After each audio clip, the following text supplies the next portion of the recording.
de flujo, flujo eléctrico, decíamos que flujo es una magnitud escalar por definición y que está asociado siempre a un campo vectorial. En nuestro caso, el campo vectorial está expresado con la magnitud E, intensidad de campo eléctrico, y es un vector que se le asocia a cada punto de una región del espacio. Por ejemplo, aquí estoy representando a ese campo eléctrico mediante líneas de fuerza. Algunas líneas. Estoy dibujando aquí en color rojo. Ya sabemos que por definición una línea de fuerza es un conjunto de puntos, claro, infinitos puntos, tales que en cada punto de ella el vector E le es tangente. Y la línea tiene un sentido que es igual o a favor del sentido del vector E en cada uno de los puntos de la línea, ¿no? Entonces, por ejemplo, aquí en la figura estoy representando a líneas de fuerza, algunas en color rojo, con un sentido, ¿no? Estoy asumiendo que este es el sentido del vector E en cada punto de una línea. Y al mismo tiempo, el flujo está asociado, aparte del campo vectorial, también a una superficie, mediante su vector área.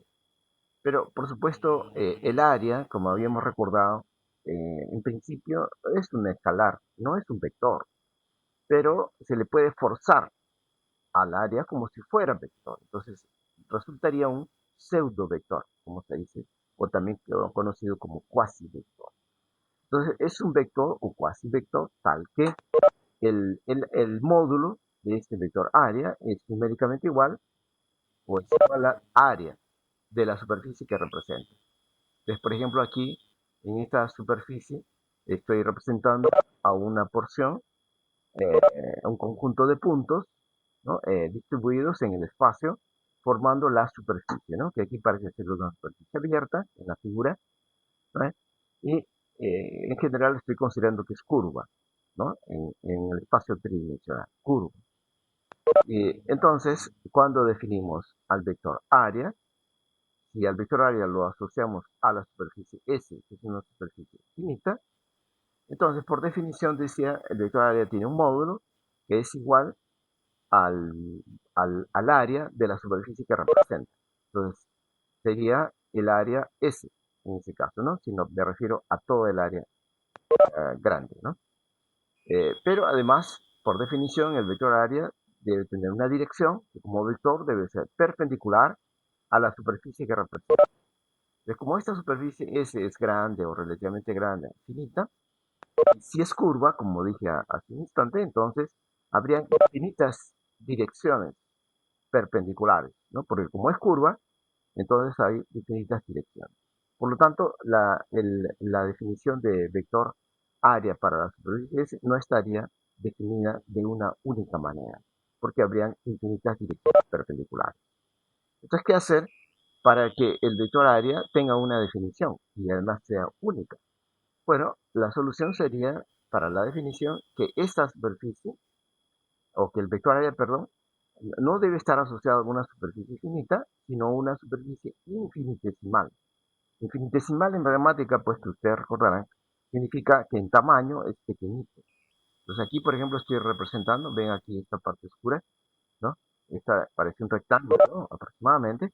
Bueno, estoy representando a una superficie de tamaño infinitesimal. Así que, por más curva que sea, ¿no? O la curva S que contiene a esa superficie infinitesimal, por más curva que sea, esta parte pequeñita va a ser aproximadamente como si fuera plana. Y al ser plana prácticamente, entonces tendríamos una única dirección perpendicular a ella. ¿De acuerdo, jóvenes? En ese sentido, entonces, queda definido el vector área con una sola dirección, que es perpendicular a la superficie, que es casi plana. Eh, Será más plana en la medida que sea lo más pequeño posible. Y al mismo tiempo, el sentido de este vector área, en un sentido se dice saliente a la superficie. El lado saliente se va digamos, a aclarar o, digamos, se va a hacer único el sentido saliente cuando la superficie S sea cerrada. En esta figura la superficie no parece ser cerrada, sino más bien es abierta. Entonces, el sentido saliente podría ser confuso o podría ser ambiguo, o habrían dos sentidos en todo caso, ¿no? Digamos, saliente puede ser un tanto para la derecha, como aquí he dibujado, o también podría ser en sentido contrario. Entonces, ¿cuál de los dos sería el único sentido del vector área? Pues sería un poco ambiguo, ¿cierto? Entonces, por eso, para no encontrar, perdón, para, sin embargo, aplicar la definición de vector área en adelante, nos vamos a referir a superficies cerradas. Y siendo cerrada la superficie, ahí sí va a poder ser definido de una única manera el sentido saliente. Pero eso lo veremos luego. Por ahora yo estoy asumiendo entonces en esta figura que con esta flechita en celeste, este sería el vector área con este sentido saliente un poco para esta figura en particular. Entonces, como vemos, el vector E finalmente va a estar asociado a cada punto del espacio, ¿no? Habíamos dicho. En particular, en esta superficie, por más pequeña que sea, sigue teniendo infinitos puntos, sí, cierto. Pero los vectores E van a ser aproximadamente iguales entre sí. ¿eh? Así que aquí esta flecha en lila que he dibujado representa a uno de esos vectores E que van a ser prácticamente iguales a los otros para todos los puntos de esa superficie infinitesimal. Así que puedo entonces representar un único vector aquí, ¿no? Para un punto, ¿sí? Con una dirección, un sentido y un módulo para el vector E, que es el campo eléctrico. ¿eh? Así que entonces aquí en la definición, flujo producto escalar es el valor o la magnitud de E, que está definido estrictamente para un polo, para un punto, un solo punto, pero repito, siendo pequeña la superficie, entonces el vector E aquí para un punto en particular va a ser el mismo aproximadamente para los otros puntos también de la superficie. ¿no? Así que por ser pequeñito podemos considerar un solo vector E aproximadamente. Y el vector área, bueno, a la derecha es el área, bueno, que ya dije, ¿no? Que representa a la superficie infinitesimal. Y en cuanto a unidades, en el sistema internacional, pues se expresa en metros sobre congo, ¿no? Y el área, metros cuadrados.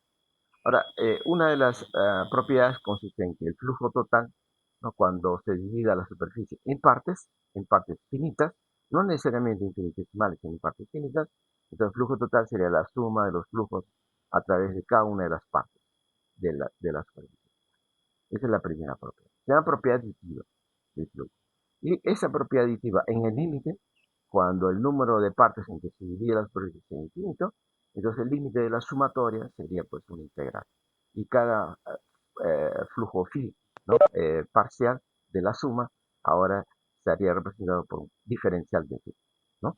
Sería diferencial en la medida que la superficie se haya dividido en partes, en un número de partes muy grande y en consecuencia el tamaño de cada parte de ahí resulta infinitesimal.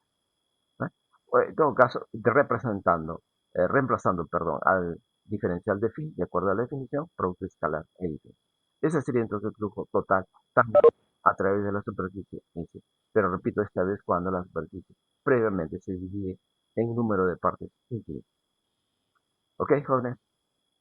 Bueno, ya aclaramos también que el flujo numéricamente es igual o por lo menos proporcional al número de líneas de fuerza que atraviesa la superficie. Ahora, por supuesto que este número pues va a resultar positivo o negativo o inclusive cero. Eso porque el flujo a su vez es, aquí está, ¿no? Flujo producto escalar o más atrás si quieren a un flujo infinitesimal. El producto escalar puede ser como positivo, negativo, inclusive ser cero. Esos casos ya lo vamos a considerar a continuación. Entonces, imaginen aquí una superficie cerrada. Ahora la superficie cerrada, S, ¿no? En azul. Y ella es una superficie geométrica, por supuesto, y está constituido por infinitos puntos, ¿no? Como sabemos por geometría, y la estamos considerando en una región del espacio donde hay que campo eléctrico. Y el campo ya lo estoy representando, aparte por líneas, algunas líneas de fuerza, en este caso líneas rojas, y estoy asumiendo que son líneas rectas, paralelas, equidistantes de dos en dos. O sea, en otras palabras, estoy representando a un campo llamado uniforme. ¿Cierto? Ese es el tipo de campo que estoy asumiendo que existe en esta región del espacio donde elijo la superficie cerrada.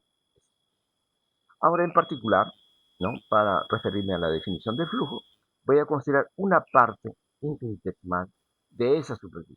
vale decir, previamente entonces tengo que dividir la superficie en muchas partes, muchas. ¿Cuántas? Infinitas partes. ¿Por qué infinitas partes?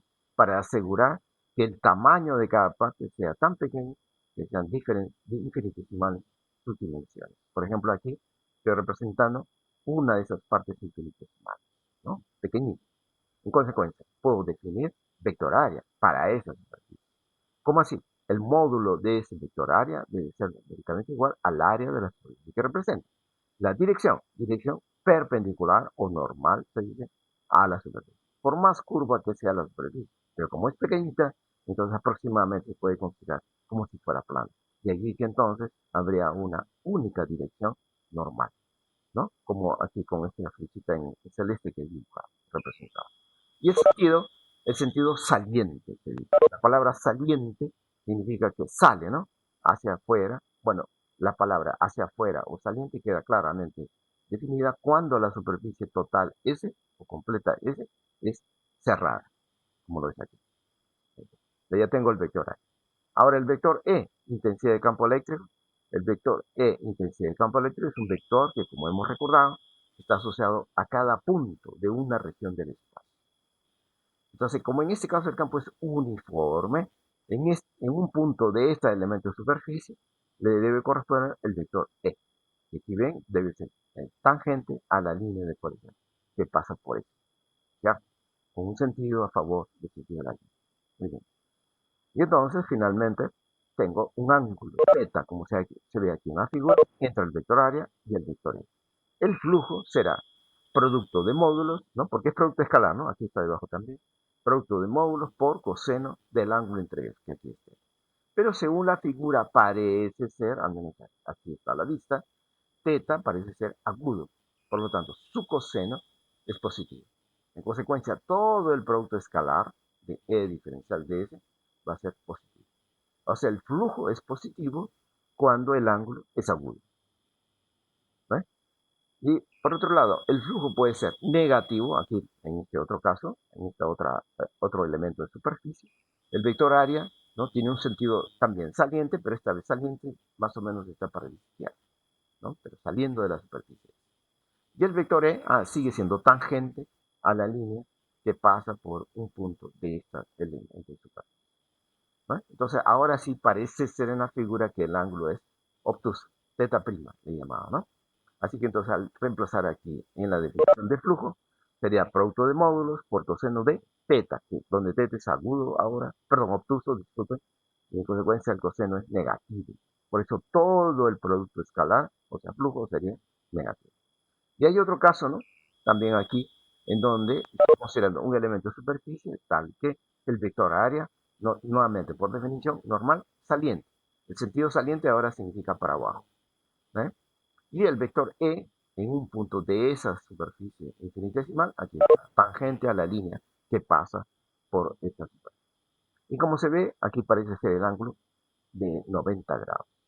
Y entonces coseno de 90 sería 0. Por esa razón, el flujo sería 0. Entonces esas son las tres posibilidades, ¿no? Para los diferentes flujos infinitesimales que podríamos obtener o reconocer en esta superficie o a través de esta superficie. Y ahora recordamos. Profesor, una consulta. ¿Aló? Sí, una consulta. Sí. En el primero, cuando dice que el flujo es positivo, eh, ¿tomaría valor de cero? El primero, dice de cero a pi medio, cero cerrado. Sí, verdad. Aquí no debería considerar pi medio. Claro, no se considera No. cero, ¿verdad? Porque si no sería nulo. Sí, es cierto. Muchas gracias, muchas gracias. Aquí me he equivocado en la redacción. Debí excluir al valor de cero, porque el valor de cero, eh, no, perdón. Profe, Para teta igual está bien. cero, disculpen. Para teta igual cero, sí es posible, porque el flujo es positivo. No, sí está bien, está bien. Aló. Ya, Está claro. bien, profesor. Solo se excluye cuando el coseno valga cero, o sea, en pi medio. Claro, pero acá lo estoy excluyendo, pues, ¿no? Mire, al decir Claro, valor, claro, sí, ya está ya bien, lo está estoy bien. excluyendo. Sí, es correcto. Ya, muy bien, está correcto entonces. Muy bien, gracias. Bueno, ahora el flujo el flujo total, digamos, si quisiéramos hallar el flujo total a través de todas las superficies S, ¿cuánto creen que sería, joven? Bueno, por si acaso aquí yo ya hice este es el resultado de un cálculo que se supone vamos a hacer, ¿no? O que habríamos hecho. El flujo total a través de la superficie S, aquí, se está afirmando que es cero. ¿Estarían ustedes de acuerdo con este resultado? Que el flujo total a través de toda la superficie cerrada es cero. ¿Aló, aló? ¿Están de acuerdo? Ah, sí, ¿Por qué? ¿Por qué sería cero? justamente porque es una superficie cerrada. Bueno, veamos, no está tan claro que digamos, ¿no? El resultado no es tan directo. A ver, vamos a aclarar. A ver, creo que, a ver, miren, veamos. ¿Qué tal si recurrimos a la interpretación de flujo? ¿Se acuerdan? Más atrás, aquí acabo de recordar que el flujo es numéricamente igual al número de líneas de fuerza que atraviesa la superficie, ¿sí? Esta es una propiedad que hemos demostrado en la clase pasada, ¿no? Que aquí hoy día lo he recordado, ¿sí? Pero recuerden, acá también les he recordado que este número de líneas puede ser positivo como negativo. Claro, alguien dirá, pero si es número de líneas, ¿cómo va a ser negativo? No, el signo solamente nos da una idea o lo podemos interpretar como refiriéndose a un flujo negativo. ¿Y cuándo el flujo es negativo? Bueno, acabo de mostrar en esta figura que, por ejemplo, aquí el flujo es negativo. Eso estaría indicando que las líneas, miren, las líneas están atravesando la superficie, pero ¿cómo? Respecto a la superficie, están entrando. Las líneas entran a la superficie. ¿Eh? En cambio aquí, cuando el flujo es positivo, las líneas salen de la superficie. O sea, en ambos casos, las líneas atraviesan la superficie, sí, pero en este caso de la derecha, la línea sale o es saliente, y la línea de fuerza aquí a la izquierda, la línea es entrante a la superficie. Entonces, por esta razón, el flujo puede ser positivo o puede ser negativo, ¿no? Que ya sabemos ustedes, ya sabemos pues que en realidad es por el ángulo, ¿no? Aquí es agudo y aquí es obtuso, ¿no? Por eso el coseno es positivo o negativo. Muy bien. Entonces, la pregunta es, si el flujo total es cero, bueno, aquí este es un adelanto, es una afirmación que se está haciendo, y una manera de demostrar es que el flujo total se puede interpretar como la suma del, del número de líneas que atraviesa toda la superficie. Entonces simplemente hay que contar las líneas que atraviesan la superficie, pero teniendo en cuenta en qué sentido atraviesan la superficie, si saliendo o entrando. Cuando la línea sale de la superficie será positiva y cuando la línea entra será negativa. A ver, contemos, miren. Aquí podemos dividir a la superficie S como imaginariamente en dos partes. Entonces aquí más o menos estoy identificando un límite que separa a las partes tales que por un lado, por ejemplo acá, imagino que este es el límite, ¿ok? El límite. La parte de la derecha, lo que esté a la derecha de esta línea, vamos a imaginar que es una parte de la superficie S, tal que las líneas de fuerza atraviesan, pero saliendo. Y a la izquierda de esta línea que acabo de dibujar, la parte restante de la superficie está siendo atravesada por líneas de fuerza, pero entrando. ¿Ok? Supongamos. Entonces, a ver, contemos. ¿Cuántas líneas hay a la derecha y cuántas a la izquierda? ¿No? Recordemos que a la derecha serían acá 1, 2, 3, 4, 5, 6, 7. Pueden haber muchas, ¿sí? Pero mire, cada vez que contamos una, por ejemplo esta de acá, si contamos una, esta si la prolongo de por atrás, por atrás, por atrás, por atrás, la prolongo, bla, bla, bla, bla, proviene de aquí, de esta línea. De esta línea por aquí atraviesa la superficie, por aquí, pero entrando, y al prolongarla, atraviesa la otra parte o porción de la superficie, pero saliendo. Entonces, esta línea que sale sería positiva y la que entra negativa, pero es el mismo número. Luego, otra línea aquí, esta por ejemplo que entra a esta parte de la superficie por la izquierda, al prolongarla sale por la derecha. Y otra vez, una positiva, la otra negativa. Y así sucesivamente, si continuamos, todas las líneas que atraviesan a la parte de la superficie por la izquierda, pero entrando, son las mismas líneas que al prolongarlas atraviesan la superficie, pero por la derecha.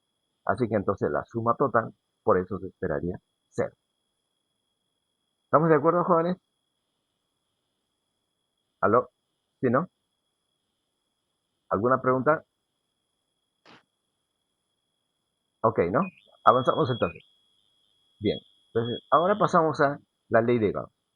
La ley de Gauss es una ley que se le ha llamado así en honor a Gauss. Gauss es el apellido de un matemático, en parte físico, pero sobre todo matemático alemán. Y él formuló esta expresión matemática, aquí que estoy señalando, la relación 15. Se refiere, como ven aquí a la izquierda, esta integral, eso que viene a ser, eso se llama flujo. Y se denota por la letra phi, normalmente en la literatura, phi mayúscula del alfabeto griego. Pero todo flujo está asociado, como habíamos dicho, a una superficie. Entonces cada vez hay que especificar el flujo a través de qué superficie. Y aquí como subíndice estoy usando un símbolo para denotar a la superficie. Bueno, como decía, como es flujo, entonces por definición a su vez es un producto escalar. Claro, el flujo infinitesimal sería el producto escalar del vector E, que es el campo vectorial, en este caso eléctrico, ¿no? Que está definido para cada punto de una región del espacio, en este caso para cada punto de una superficie infinitesimal, por escalarmente vector área. ¿No? Ya hemos definido el vector área. Y si sumamos estos flujos infinitesimales, pues vamos a tener el flujo total a través de toda la superficie S, ¿no? Entonces, por ejemplo, aquí, esto que está dentro del integral, todo esto que está aquí, lo voy a escribir entre llaves. Esto de acá es el diferencial de phi. Repito, es un flujo a través de una superficie infinitesimal. Y entonces la integral de diferencial de phi, ¿qué sería? Ese sería el flujo total. ¿Ok? Entonces, ¿qué nos dice Gauss? Gauss afirmó y propuso esta ley diciendo que este flujo total resulta igual siempre a 4 pi k. K es la constante de la ley de Coulomb, por supuesto, que ya conocemos, y Q neta es la carga llamada neta, pero resulta igual a qué?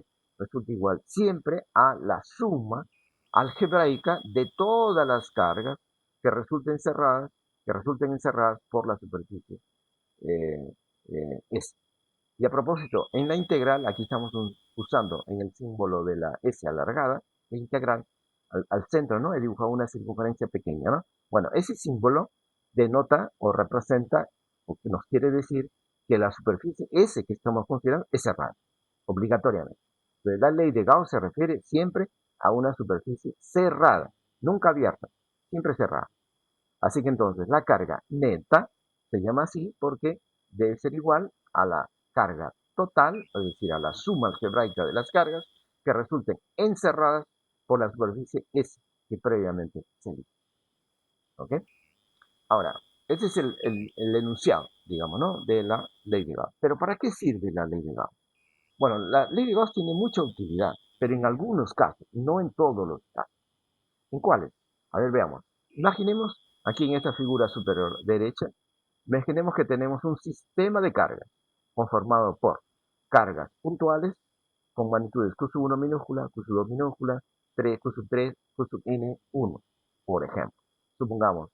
Y además hay cuerpos electrizados y cuyas cargas los estoy representando con Q mayúscula sub 1, Q mayúscula sub 2, sub 3, sub N2, por ejemplo. Ya ese es un sistema de cargas constituido por cargas puntuales y cuerpos eléctricos. ¿Ok? Ahora vamos a imaginar o elegir una superficie cerrada. Aquí está, es la figura superior,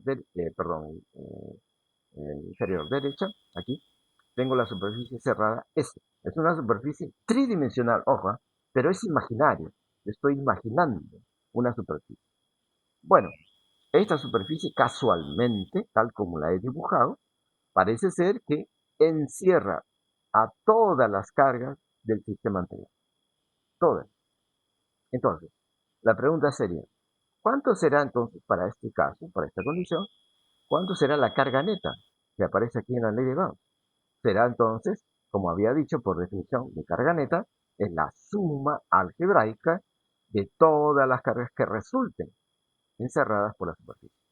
Entonces tendría que sumar Q sub 1 minúscula más Q sub 2 minúscula, y etcétera, Q sub 1. Y también está encerrando a los cuerpos. Entonces sería Q1 mayúscula U mayúscula 2, etcétera, etcétera. ¿Sí? La suma algebraica, esa sería la llamada carga neta. ¿Correcto, jóvenes? Ahora, para el caso del vacío, obviamente la constante K se puede escribir como 1 sobre 4 pi epsilon sub 0, ¿se acuerdan? El 4pi con este 4pi, ¿no? Se va a simplificar y queda simplemente epsilon 0. Entonces, esa sería una notación más simple, como se ve para el caso del vacío de la ley de Gauss. ¿Ok? Y el vector E es un vector que siempre está asociado a un punto. ¿Qué punto? Cualquier punto, o mejor dicho, a todos los puntos de la superficie S. ¿Eh? Puede ser el punto A, puede ser el punto B, el punto C, D, etcétera, todos, para todos. Digo para todos al final porque estoy integrando, o sea, estoy sumando. Y esta suma, que representa siempre un integral, tendría que ser un barrido que tendría que ser cada vez por toda la superficie.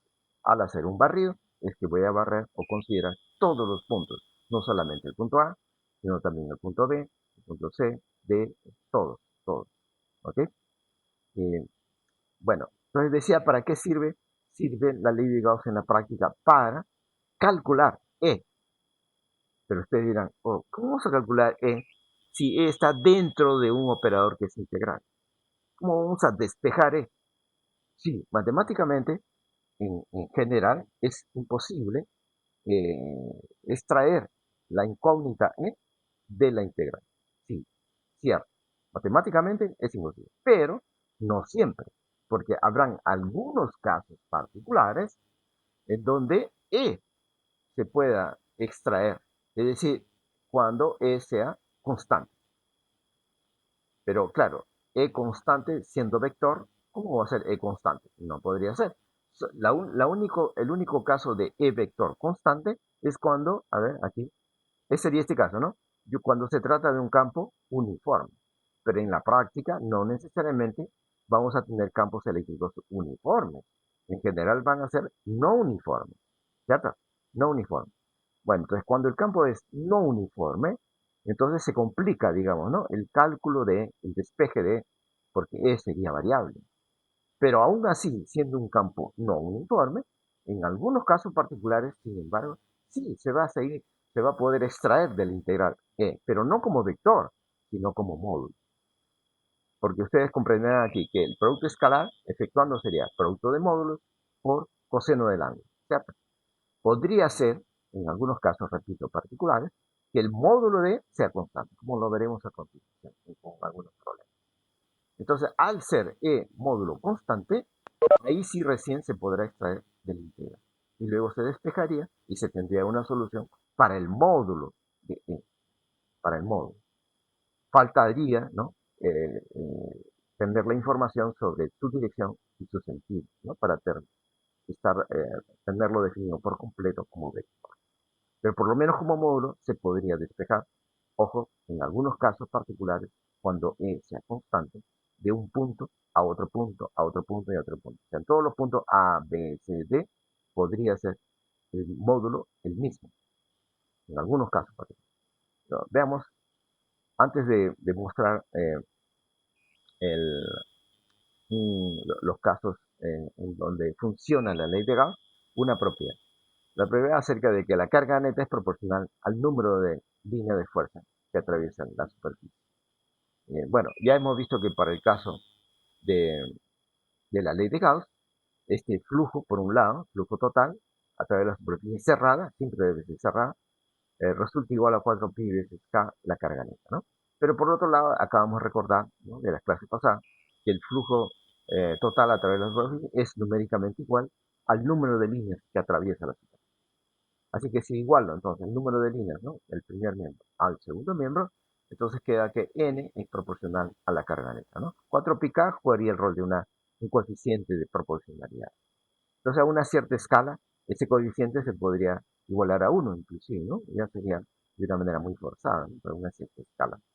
Entonces quedaría que numéricamente, entonces, la carga neta sería igual solamente en número, ¿no? Estoy comparando valores numéricos, igual al número de líneas de fuerza que atraviesan la superficie. Obviamente digo solo número porque dimensionalmente, desde el punto de vista físico, esta igualdad no tiene sentido. No, es absurdo, ¿no? Esa igualdad es absurda porque eh, en el sistema internacional, por ejemplo, la carga, ¿en qué unidades se expresa? En coulombs, ¿no es cierto? Y el número de líneas de fuerza es adimensional. Entonces, por eso, dimensionalmente no está correcta esta igualdad. Entonces, ¿a qué nos referimos cuando escribimos la igualdad? Nos referimos solamente al valor numérico de la carga, sin unidades.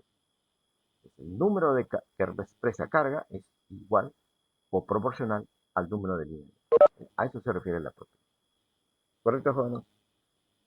Bueno, en el caso de ser la carga neta una sola carga, por ejemplo, puntual, como acá estoy escribiendo al final, entonces ahí también, ¿no? Resulta numéricamente igual al número de líneas de fuerza que atraviesa. A ver, por ejemplo, aquí en este caso.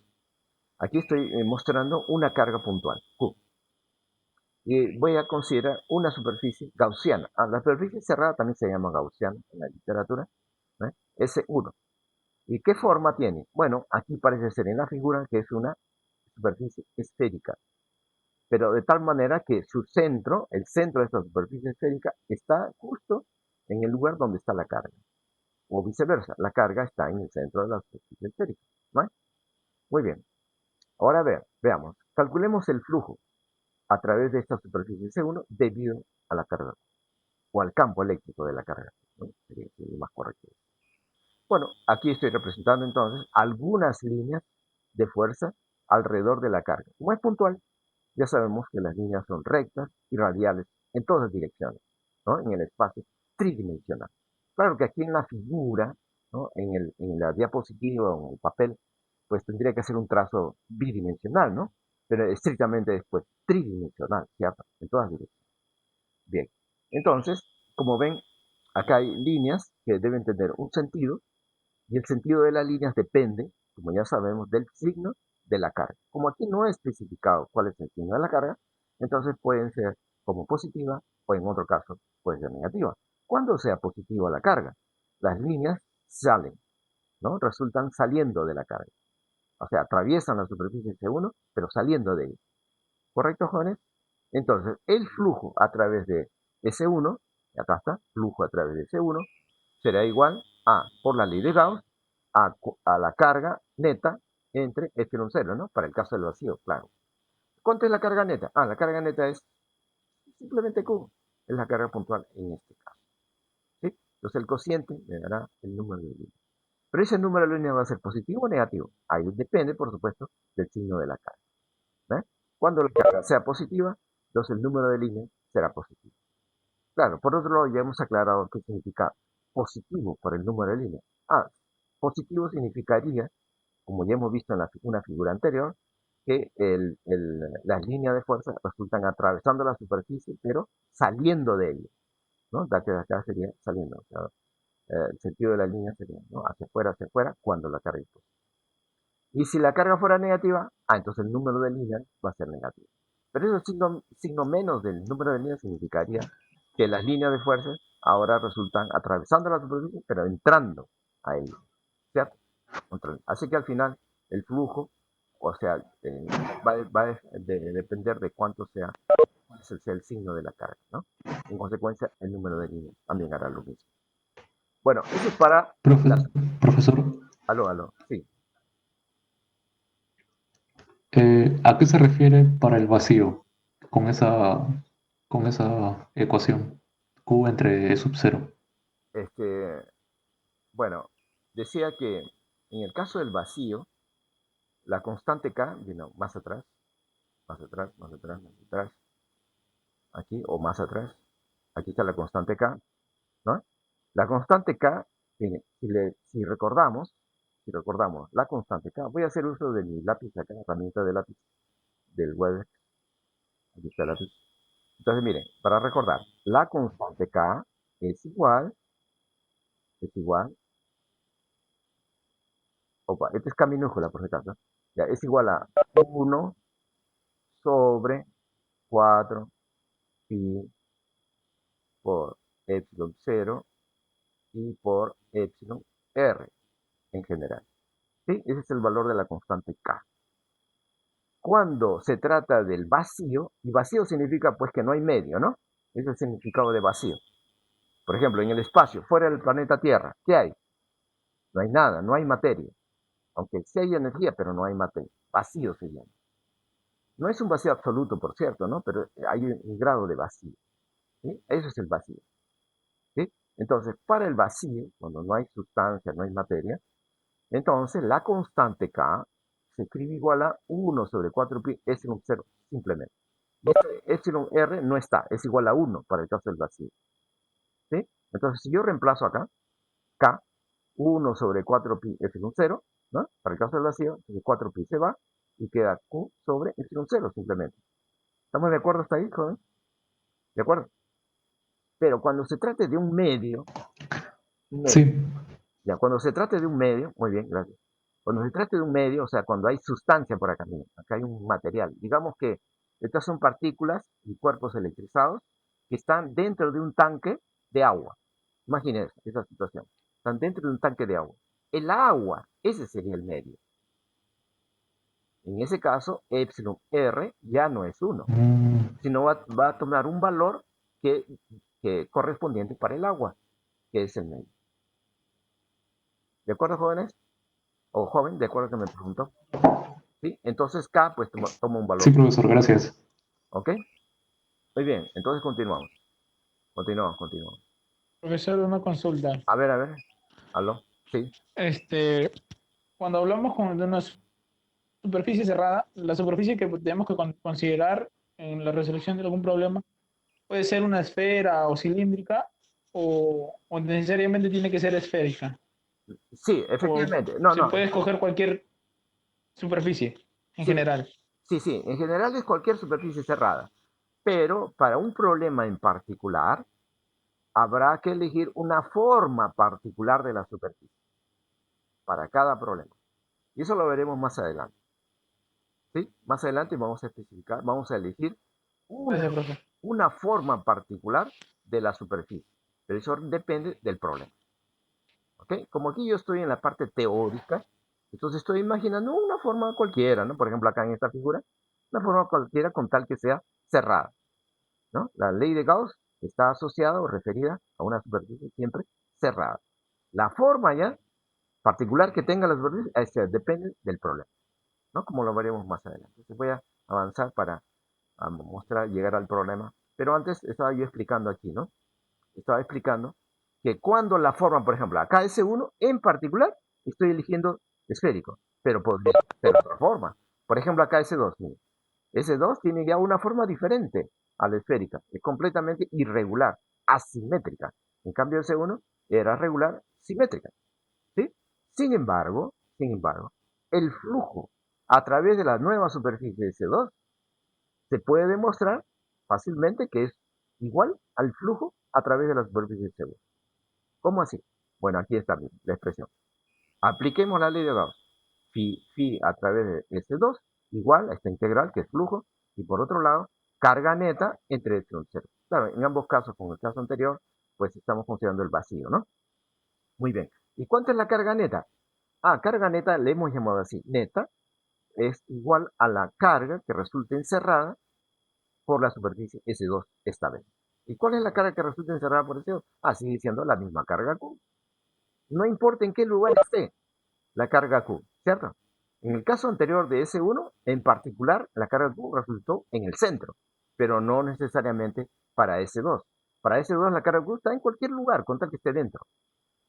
No importa dónde esté específicamente, con tal que esté dentro. Entonces la carga neta sería ella misma, Q. Y entonces los segundos miembros, como ustedes ven aquí, que estoy señalando, van a ser iguales para estos dos flujos. En consecuencia, los flujos son iguales.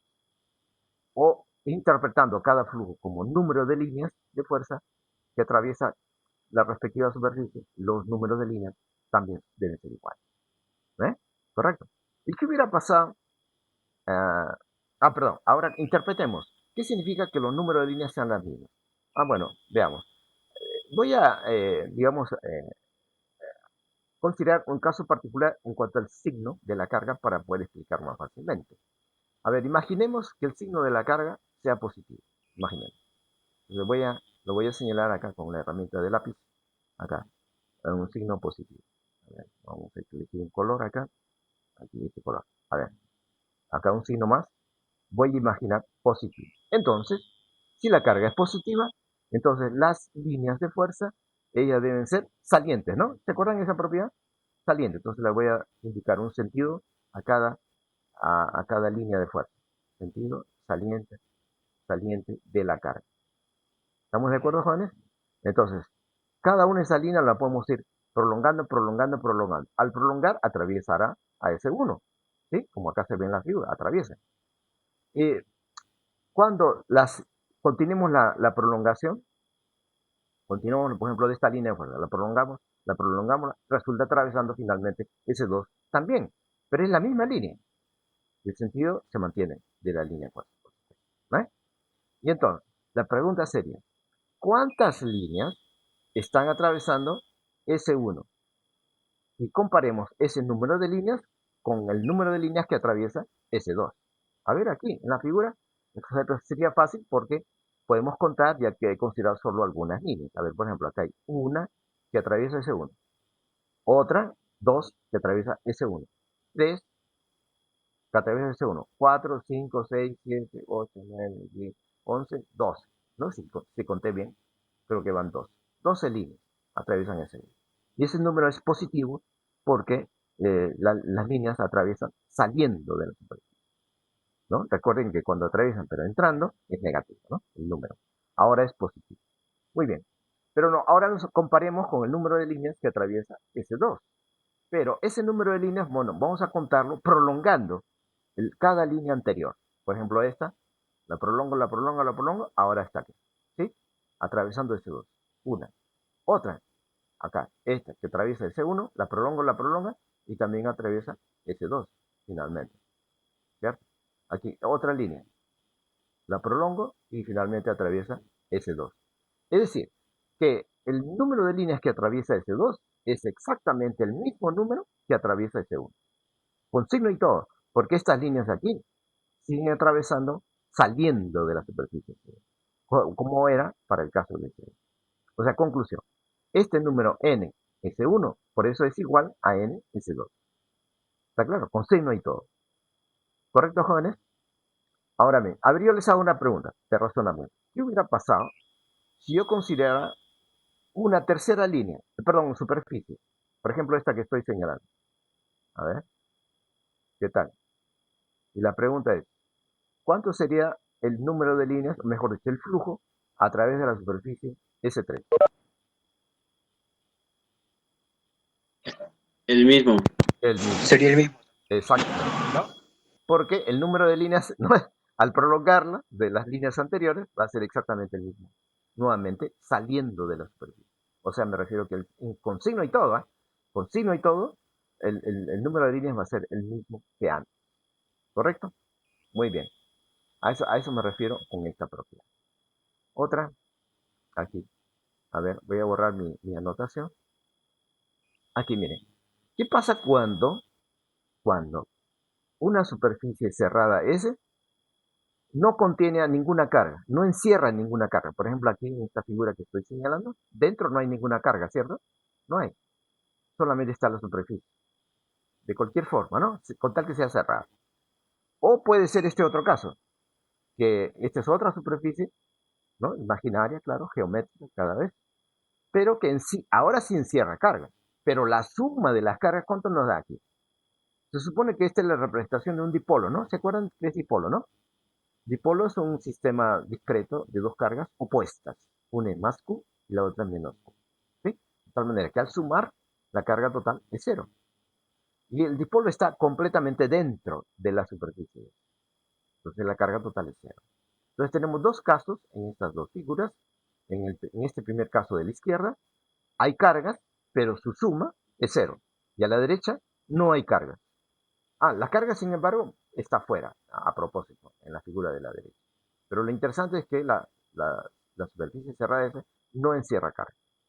Entonces la pregunta es, ¿a qué sería igual el flujo a través de la superficie S? A ver, aquí en la figura de la izquierda, jóvenes, ¿cuánto esperan que sea el flujo total? Aló, si alguien nos puede ayudar. ¿Estaba hace rato? Cero. Cero. Muy bien. ¿Por qué cero?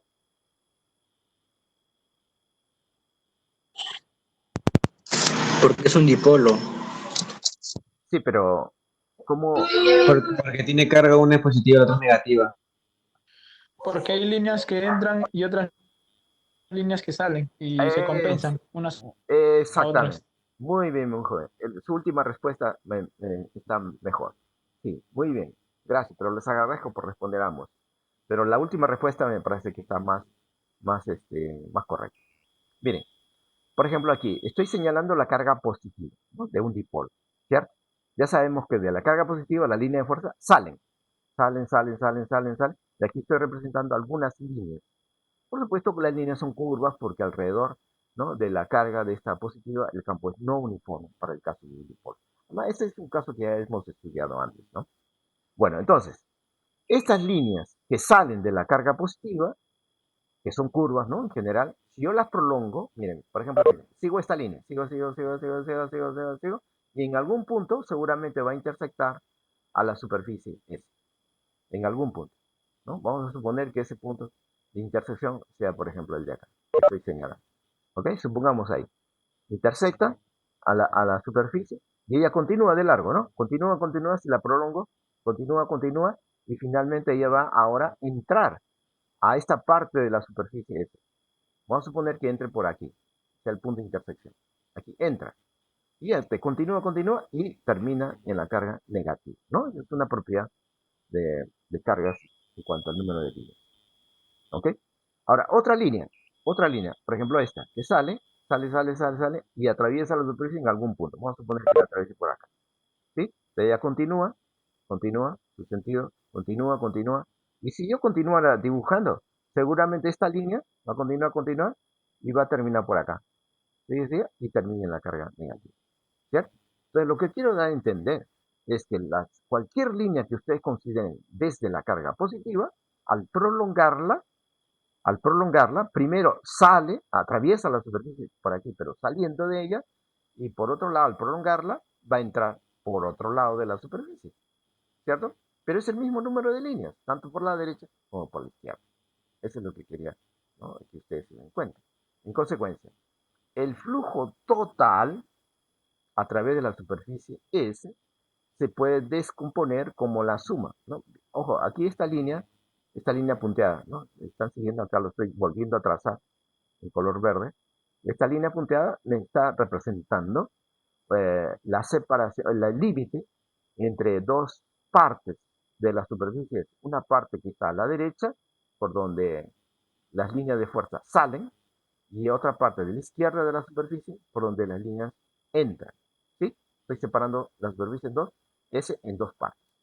Entonces, el flujo total sería la suma, pues, ¿no? El flujo a través de esta parte de la derecha más el flujo a través de la parte de la izquierda, ¿cierto? De la superficie de la izquierda. Bueno, el flujo a través de la parte de la derecha va a ser positivo porque las líneas atraviesan la superficie, pero saliendo. O sea, el ángulo, ¿no? ¿Se acuerdan el ángulo entre cada vector E y su respectivo vector área? Va a ser agudo seguramente, ¿no? En cambio, por la derecha, el flujo va a ser negativo porque al ser la línea entrante, el vector E para cada punto, ¿no?, de intersección va a ser un vector que entra a la superficie. En cambio, el vector área sigue siendo hacia afuera. De ahí que el ángulo va a ser obtuso. En consecuencia, el flujo negativo. Es decir, el número de líneas va a ser negativo por la izquierda y por la derecha el número de líneas va a ser positivo. Pero como hemos visto gráficamente, son las mismas líneas que al ser prolongadas, por un lado, comienzan en una carga positiva y terminan en la otra. Por eso, en consecuencia, el flujo total será cero. ¿Está claro, jóvenes? Será cero. Bien. Ahora, a través de esta otra superficie, ¿cuánto será el flujo total? Aló. Cero igual. Cero. ¿Por qué razón? La misma cantidad de líneas que entran son las que salen. Muy bien, claro. En este caso, yo he considerado en particular una carga puntual que está fuera de la superficie, como se ve aquí en la figura. Entonces ya sabemos, ¿no? Para una carga puntual, las líneas de fuerza son rectas, radiales, en todas direcciones, ¿no? Pero claro que aquí en este plano, ¿no?, entonces yo estoy haciendo una representación bidimensional, pero lo estrictamente es tridimensional. Entonces aquí en la figura, ¿no?, se da a entender A ver, para simplificar la explicación, voy a considerar nuevamente que el signo de la carga pues es positivo. Solo para explicar. Puede ser negativo también, no hay problema. Pero aquí, para explicar, voy a considerar que es positiva la carga. Si así fuera, entonces la línea de fuerza salen de la carga. Salen de la carga. Entonces, ese es el sentido de la línea. Salen. ¿Sí? Salen y salen. Pero al salir y al prolongar estas líneas, resultan atravesando la superficie en una parte de ella. Otra vez, este sería el límite. Miren, esta línea punteada es lo que ahora estoy resaltando con color verde, es el límite de separación entre dos partes de la superficie que es tridimensional, ojo, es en el espacio. Es tridimensional, hay una parte de la superficie que está aquí un poco a la izquierda, que está resultando atravesada por las líneas de fuerza, pero entrando. En cambio, esas mismas líneas, si las prolongamos, resultan atravesando la otra parte restante de la superficie, pero saliendo de ella, saliendo. ¿No? Este es el sentido de la línea. Y nuevamente, el número de líneas que salen es el mismo número de líneas que por otro lado entran. Y en consecuencia, el flujo total, por esa razón, va a ser cero. ¿Está claro, jóvenes? ¿Alguna pregunta? Avanzamos, ¿no? Muy bien. Entonces voy a avanzar. Aquí, bueno, esta nota se refiere a que hay dos caminos para conocer en principio o calcular E. Un primer camino es la ley de Coulomb, ¿no? Que termina en la definición de E. A ver, vamos a suponer que tenemos, aquí voy a usar otra vez mi lápiz, supongamos que tenemos un problema. El problema es el siguiente. Tenemos un sistema de cargas, que puede ser cargas puntuales, supongamos, cargas puntuales, que están distribuidos en sistema discreto, ¿no? ¿Sí? En el espacio, de alguna manera. Entonces acá tengo la carga Q1, ¿no? Tengo la carga Q2, y así sucesivamente, Q3, varias cargas. ¿Sí? Y además podemos tener también cuerpos electrizados, podría ser para complicar, digamos, el análisis. Y entonces aquí tengo un cuerpo, una cierta forma, cierto tamaño, una cierta carga, etc. ¿Sí? Y pueden notar a sus cargas, pues Q1 mayúscula, Q2 mayúscula, etc. ¿No? Pueden haber varios. Y entonces, la pregunta típica para este tipo de situaciones o de problemas, ¿cuál es la pregunta? La pregunta va a ser, determine o calcule la intensidad del campo eléctrico en un punto alrededor del sistema de carga. Por ejemplo, aquí. Vamos a suponer que nos pidan la intensidad del campo eléctrico en este punto. ¿Cuánto es E? A ver, ¿cómo responderían jóvenes? Sin aplicar la ley de Gauss todavía. ¿A qué es igual E? ¿Alguien nos puede ayudar? ¿Aló, aló? ¿Aló?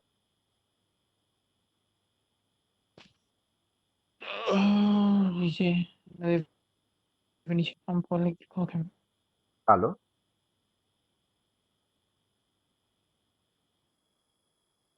Una consulta sobre el caso anterior, profesor. Sí, ¿Puedes subir un poquito?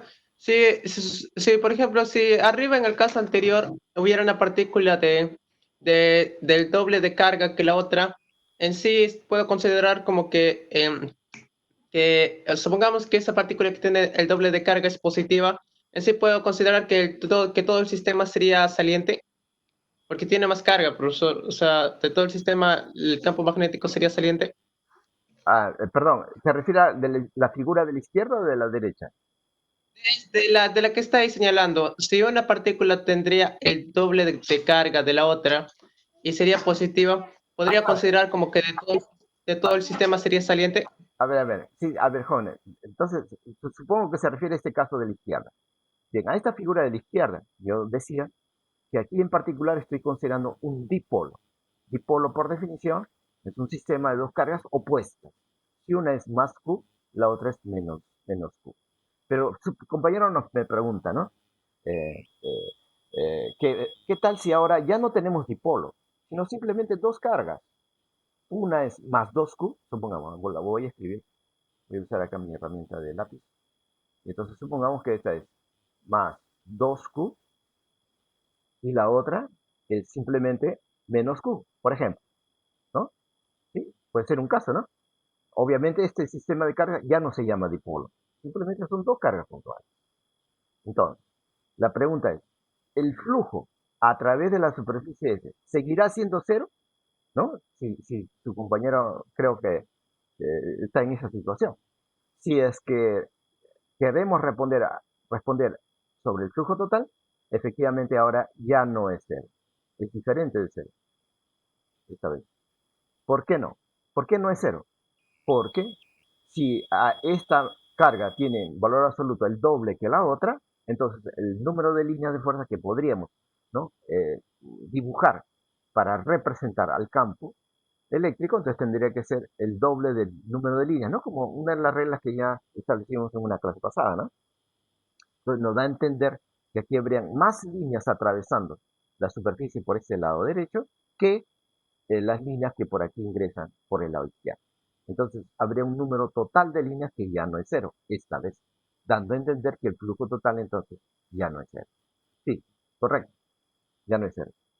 Es más, el flujo total se puede calcular. Y el cálculo nuevamente lo podemos hacer usando la ley de Gauss, ¿no? Entonces voy a volver a mi... ¿Respondí, joven? ¿Aló? ¿A su pregunta? ¿Aló, aló? Sí, Ah, ya. profesor, ya está claro. Ah, ya, muy bien. Ahora mire, volviendo aquí a la pregunta que yo había planteado, ¿no? Aquí. ¿A qué sería igual E en este punto? ¿No? Porque recuerden que la intensidad de campo eléctrico E es una magnitud vectorial asociada a un punto de la superficie, ¿no? A un punto de la superficie. Entonces, por eso hay que escribir la expresión de E. Bueno, un camino, como decía, un camino para responder a la pregunta es usar la ley de Coulomb.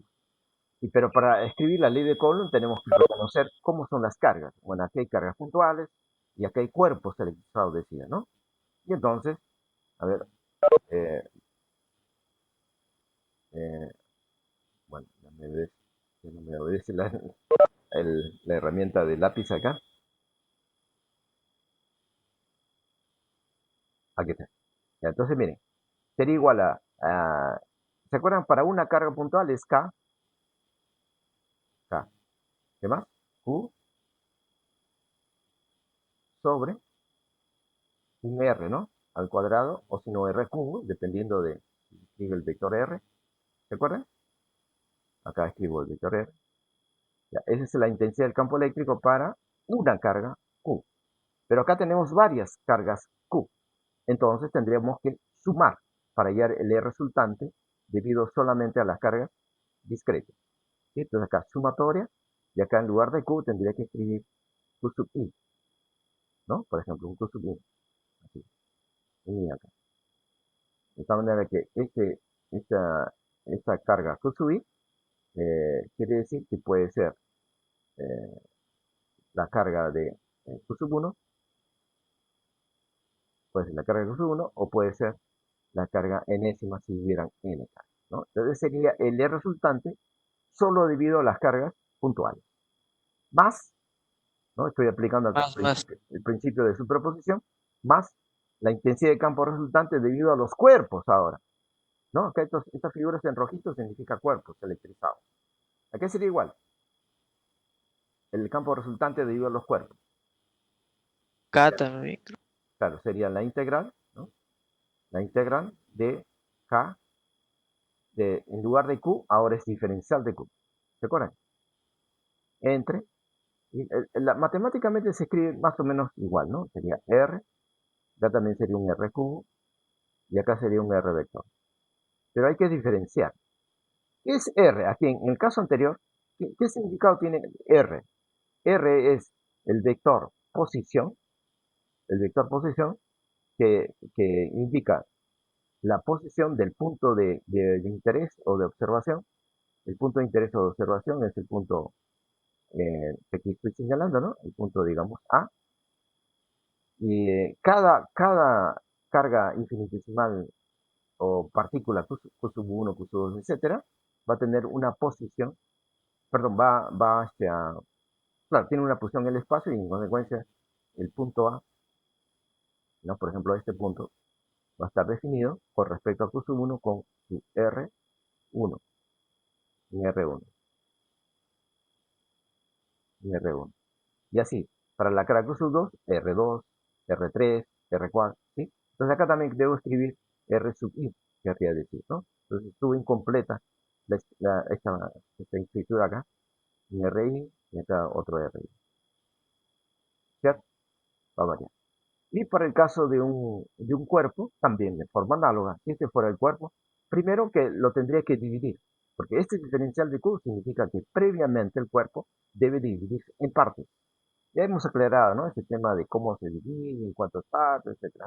Y así tengo un diferencial de Q.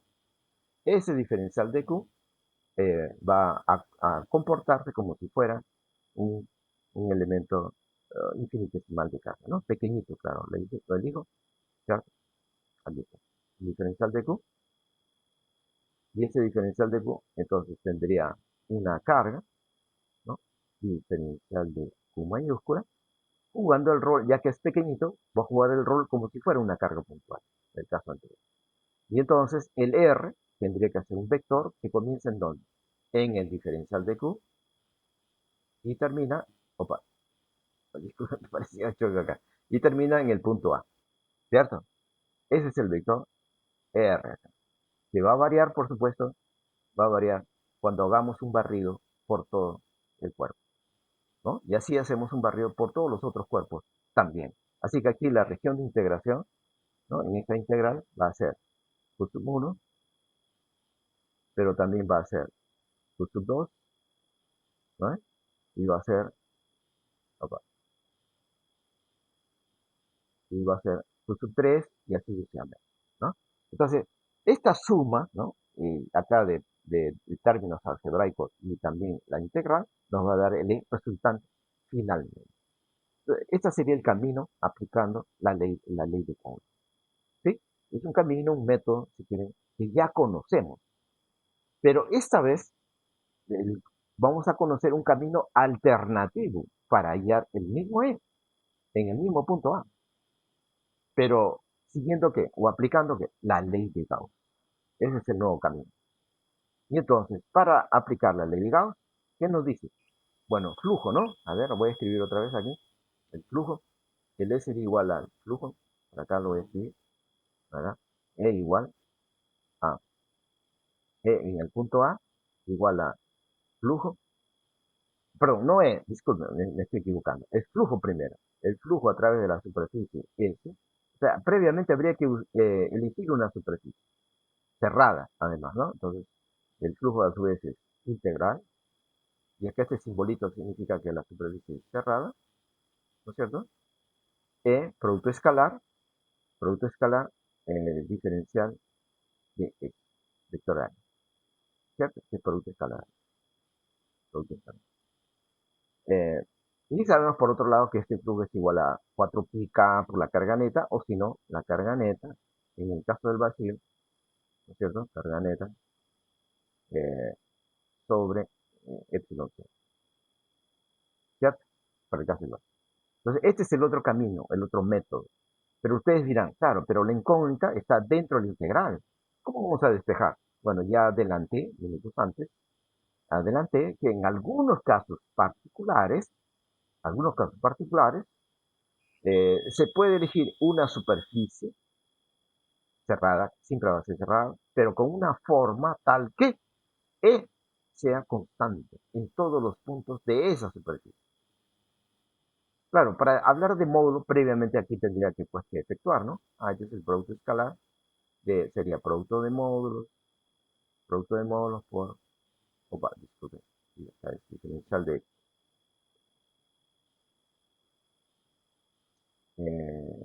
área, ¿no? Y acá coseno de un ángulo. ¿Se acuerdan, no? Es producto escalar. Bueno, entonces aquí aparece el módulo de. Entonces, en algunos casos, para la superficie S, va a tener cierta forma tal que en todos los puntos de esta superficie E, en módulo, va a ser constante. Eso no es siempre posible para todos los problemas. Para algunos sí. Cuando eso ocurra, entonces E, siendo constante, va a salir de la integral. Al salir de la integral, ahí recién podemos despejar finalmente E y hallar la respuesta. E igual a un cierto valor. Pero la respuesta acá, en principio, debe ser un módulo. Pero si la pregunta es E vector, entonces faltaría definir su dirección y su sentido. Solamente tendríamos el módulo. Pero bueno, eso lo veamos poco a poco. Entonces lo que quiero decir es que para aquí, para este punto A, un camino, un método de solución es este que estoy señalando. Ley de Coulomb. Y el otro, alternativo, es aplicar la ley de Gauss, pero en H, siempre que sea posible que el módulo de E sea constante en todos los puntos de una superficie cerrada. Aquí todavía no he dibujado la superficie cerrada, tendría que elegirla, ¿no? A ver, voy a elegir una superficie cerrada, pero no cualquiera, sino tiene que ser una superficie tal que su forma nos permita reconocer que en cada punto de esa superficie E sea como constante, el mismo valor. O sea, el mismo valor E en A, el mismo valor que en B, en C, en todos los puntos, ¿no? Si eso fuera posible, entonces la ley de Gauss se podría aplicar. Y vamos a hallar la misma respuesta que aplicando la ley de Gauss, ¿sí? Así que entonces, dicho esto, vamos a ahora ir a la práctica, bueno, a un caso concreto. Voy a borrar mis anotaciones y avanzamos. A ver, aquí hay una aplicación, esta la voy a saltear, a esta me refiero, aquí. Miren, este es un problema, ¿sí? Entonces acá nos preguntan, se trata de una carga puntual, la carga puntual positiva, más Q, y se indica un punto de observación de interés alrededor de la carga en el espacio. Punto A le llamo. La pregunta, hay, calcule la intensidad de campo eléctrico en ese punto A. Entonces, como este es un caso puntual, ustedes, por supuesto, ya saben la solución aplicando la ley de Coulomb, ¿no? Ese es uno de los caminos, como acabo de recordar. Sí, efectivamente. Pero aquí vamos a aplicar vamos a ir por un camino alternativo, que es la ley de Gauss. Pero para la ley de Gauss, aquí está la expresión de la ley de Gauss, ¿sí? Flujo a través de una superficie. Entonces hay que elegir una superficie. ¿Qué superficie? Yo ya les comenté, es una superficie imaginaria, geométrica, ¿no? Con cierta forma, cierto tamaño. Pero no es cualquier superficie, sino es una superficie en particular, que aquí estoy señalando, ese, tal que E en módulo sea constante. Si será posible para este caso, a ver, veamos. ¿Qué tal si consideramos una superficie esférica? Como aquí ya dibujé, por supuesto, ¿no? Esta es una superficie esférica en color azul, ¿de acuerdo? Tal que en su centro se encuentre la carga Q. O sea, la carga Q resulta en el centro de la superficie. Al ocurrir eso, el radio de la superficie no es cualquier radio, o sea, no es de cualquier tamaño, sino, ¿cómo está definido su tamaño? A ver, tendría que estar definido su tamaño. ¿Alguien nos puede responder, por favor? Aló, aló. A través del radio. Bueno, el tamaño se define con el radio. ¿Qué radio debe tener la superficie? Aló, aló.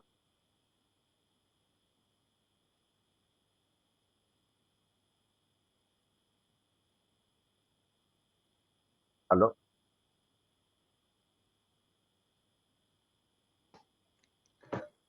Puede ser la posición del punto donde vamos a hallar el E. Exactamente. Depende en dónde está el punto A. Y aquí en la figura, en el dato, ¿no? En el enunciado, el punto A está a una distancia R, ¿cierto? R. El módulo de este vector, posición R, ese es el radio. Tendría que ser el radio de la superficie. En otras palabras, la superficie esférica debe pasar o debe contener al punto A. Ese es un requisito que debe cumplir la superficie gaussiana, así llamada, ¿no? Y el otro requisito aquí para este problema, que en su centro debe estar la carga Q. ¿Correcto, jóvenes? Pregunto, ¿por qué en el centro debe estar la carga Q? ¿Por qué la carga Q no podría estar fuera del centro? Aló, aló, ¿alguien nos puede responder? Para que no sea cero. Para que no sea cero, ¿qué? ¿Aló? ¿Aló? A ver. El flujo. El flujo. Ya, a ver, veamos. Más exactamente sería por lo siguiente, jóvenes. Miren. Hemos dicho que la ley de Gauss funciona, o sea, se aplica, sirve, cuando este que estoy señalando aquí, aquí está como vector, ¿no? Ya, pero ya sabemos que al efectuar el producto escalar, y aquí está debajo el producto escalar, producto de módulos por coseno de un ángulo. Ya, cuando es constante, resulte constante, o sea, igual en todos los puntos de la superficie gaussiana, entonces se va a poder extraer el integral como aquí ocurre. Y luego por despeje ya tendríamos el ¿cierto? Entonces, ¿cómo, en dónde debe estar la carga Q respecto a la superficie? Para que este aquí que estoy señalando en la figura, sea igual en módulo, no solamente en A, sino también en B, en C, en D, en todos los puntos de la superficie S. ¿En dónde debiera estar Q? ¿Aló? En el centro. En el centro, muy bien. Porque si estuviera fuera del centro, a ver, voy a usar mi lápiz otra vez. Miren, si estuviera fuera del centro, ¿qué pasaría? A ver aquí. Miren. ¿Qué tal si la carga Q está por acá? O por acá, ¿no? Para que no se confundan con el color acá, que es más oscuro que he dibujado, ¿no? Acá. Está la carga Q aquí. Si estuviera aquí, entonces, miren, ustedes comprenderán, ¿no? Que la carga Q estuviera por acá. Entonces, la distancia de la carga al punto A estaría dada por esta otra distancia, ¿cierto? Y si hubiéramos considerado otro punto por acá, un punto B, ¿cuánto sería la distancia? Sería otra distancia ahora, ¿no? Bien, ya sería otra distancia. Más grande, ¿no? O diferente en todo caso, ¿cierto? Entonces, de acuerdo a la distancia, acá está pues la ley de Coulomb. Miren. En el caso de la ley de Coulomb, que es la referencia, es K, la carga, sobre distancia al cuadrado. Y entonces, como las distancias son diferentes, los E correspondientes van a ser diferentes. ¿Cierto, señores? Van a ser diferentes. Entonces, la situación esta de que E sea constante en todos los puntos ya no se cumpliría. Entonces ya no podría extraerse de la integral. ¿Ok, jóvenes? ¿Se entendió? ¿Aló? Sí, está bien. Ya, muy bien. Entonces, por esa razón es que, entonces, por favor, alguien desactive su micrófono que está interfiriendo. Por favor. Bueno, entonces miren, por esa razón es que la carga Q estrictamente debe estar en el centro. ¿Para que todos los puntos de la superficie S estén equidistantes de la carga? Al ser equidistantes, y viendo la ley de Coulomb, el E correspondiente va a ser el mismo en módulo, tanto para A, para B, etc. Para todos los puntos. Esa sería la condición. ¿Correcto? Entonces miren, hay varios requisitos para la superficie gaussiana S. Primero que se llama gaussiana porque debe ser cerrada. Es un requisito ya trivial, ¿no es cierto? Se sobreentiende. Otro requisito es que la superficie debe tener una cierta forma. ¿Qué forma? Eso depende de un problema a otro problema, varía.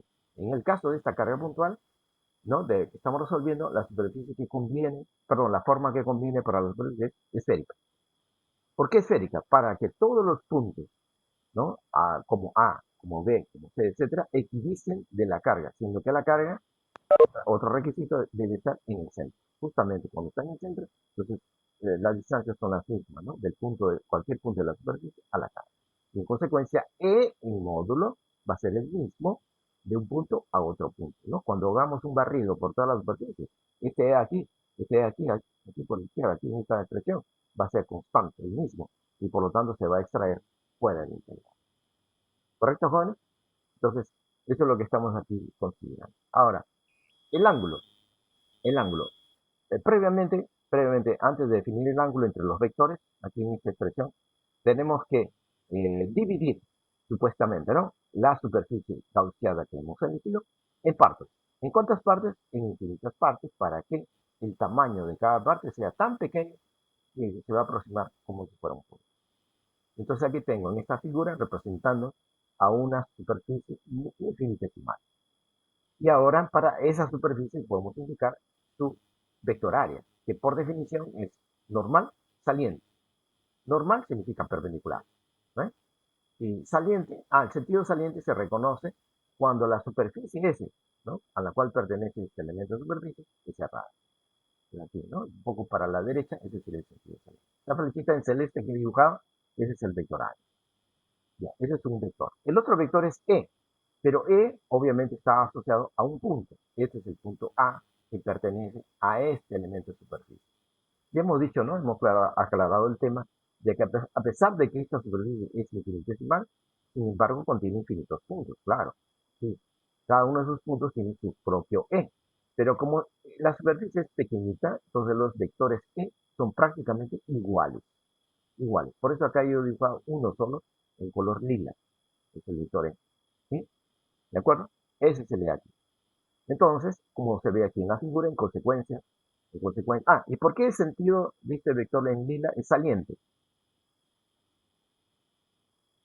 Aló, aló. ¿Por qué he dibujado saliente la flecha en lila, color lila? Porque la carga es positiva. Exactamente. Muy bien, muy bien. Gracias, le agradezco. Es porque aquí estoy considerando que la carga es positiva. En consecuencia, el ángulo, viendo la figura, entre E y el vector área, ¿cuánto sería? 0 grados. 0 grados. Para este elemento de superficie. Y si alguien me preguntara, ¿y para los otros elementos de superficie, cómo será el ángulo? Bueno, el ángulo también seguirá siendo 0, pero ya es otro elemento de superficie. Vamos a ver, por ejemplo, voy a usar mi herramienta lápiz, por ejemplo, por aquí. Aquí. Ya, este es otro elemento de superficie. Su vector área, normal saliente. Al ser normal, perpendicular significa, ¿no? Saliente para acá. Ahora, el vector E, en este punto, en el punto que puedo llamarle B, de repente, ¿no? Cambio de nombre. Y entonces, en ese punto, tendríamos el vector. El vector E, en principio, debe ser, ¿no?, radial, porque la carga pues, es puntual, ¿no es cierto? Y el sentido saliente, porque la carga es positiva, como el compañero acaba de decir. Así que entonces acá tengo el vector E para el nuevo punto B. Otro E, un E diferente al E anterior. Voy a llamarle, por ejemplo, E' para no confundir con el E. ¿Sí? ¿Ok? Pero el ángulo, para esta nueva situación, ¿cuánto será entre E y diferencial de área? Entre E y diferencial de área, el ángulo sigue siendo 0 grados. Sigue siendo 0 grados. Se repite el ángulo 0 acá, y así sucesivamente en cualquier otro elemento superficial. De manera que cuando nosotros integramos, equivale a hacer un barrido por toda la superficie. O sea, por todos los elementos. En cualquiera de ellos, el ángulo siempre será 0. Así que coseno de 0 va a ser 1. Y E en módulo, y aclaramos, E en módulo va a ser el mismo de un punto a otro punto. Por eso va a ser constante y va a salir fuera del integral. Aquí ya lo estoy fuera. Y queda integral de diferencial de S, o sea, de área infinitesimal. Pero todo integral, como ustedes recuerdan, de geometría o de cálculo integral, pero tiene significado pues de área total, ¿no? Sería área total. ¿Cuánto será el área total de la superficie que es esférica? Eso por geometría es 4pi r cuadrado, donde r es su radio, pero al mismo tiempo ese radio es la distancia del punto A a la carga, ¿no? ¿Cierto? Ahí está.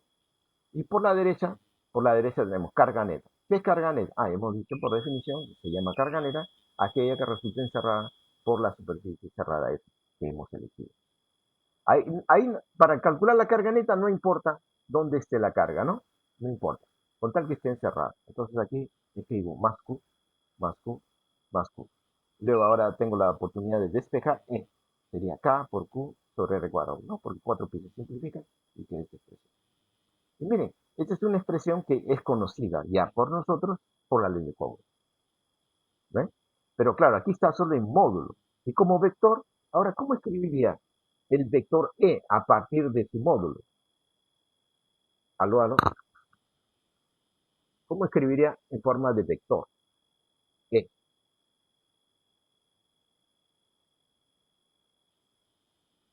Aló.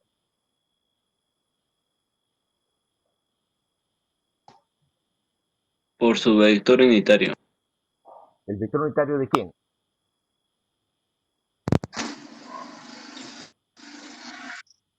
Del radio. Del vector R. Del vector R. Así es, efectivamente. Miren, aquí en la figura, resulta que este vector posición, ¿no? Así se llama, ¿no? Vector posición del punto A respecto de la carga, tiene automáticamente la misma dirección que el vector E. O sea, ambos son radiales, podríamos decir. ¿Sí?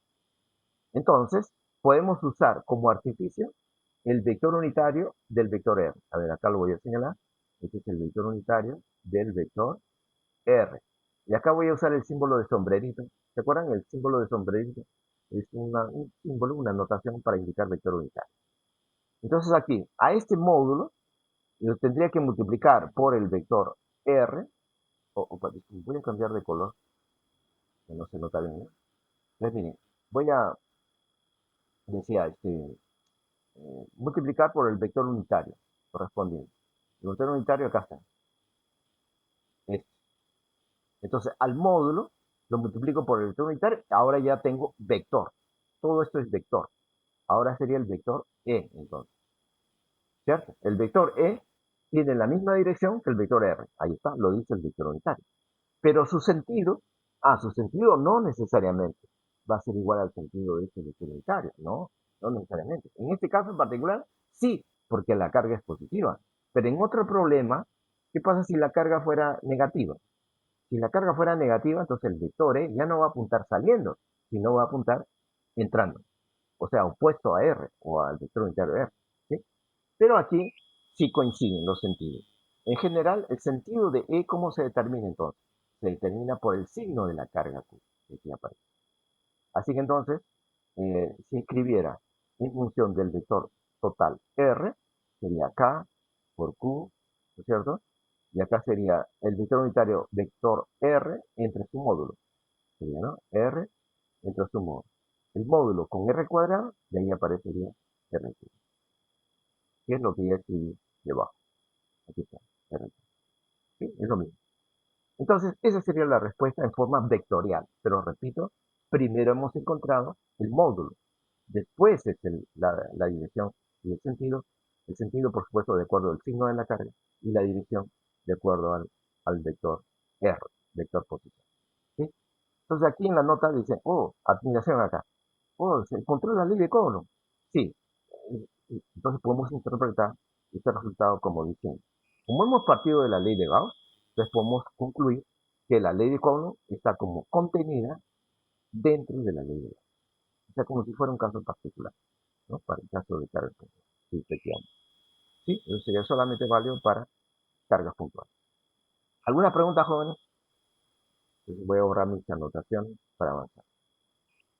No hay preguntas, ¿no? Entonces, a ver, voy a continuar. A ver, otro problema acá. A ver, jóvenes, aquí tengo otro problema. Se trata de una, eh, una esfera, una esfera no conductora. ¿Qué significa no conductora? Cuando ella se electriza, ¿dónde se distribuye la carga? Aló, si alguien nos hace recordar.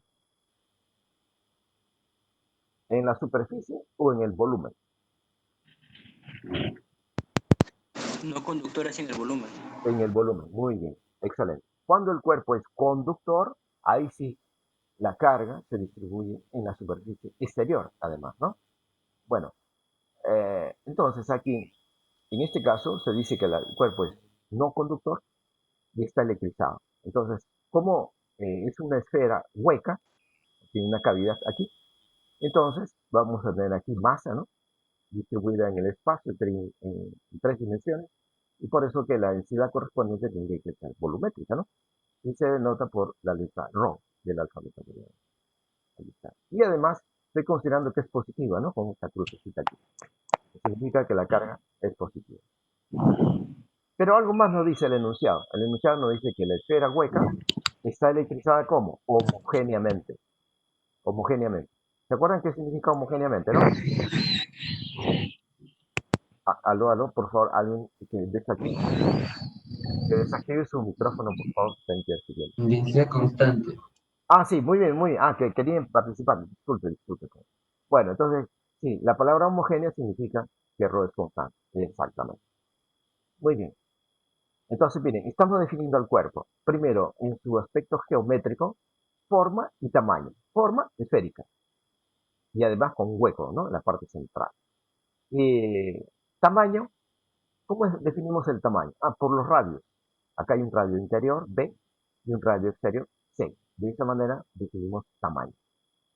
Ahora, en su aspecto físico, ¿cómo está definido el cuerpo? Ah, por carga eléctrica. Dice que está electrizado. Pero cada vez que hablemos de un cuerpo que está electrizado, ¿cuál es la pregunta inmediata que surge, jóvenes? ¿Sabes? ¿Alguien se acuerda?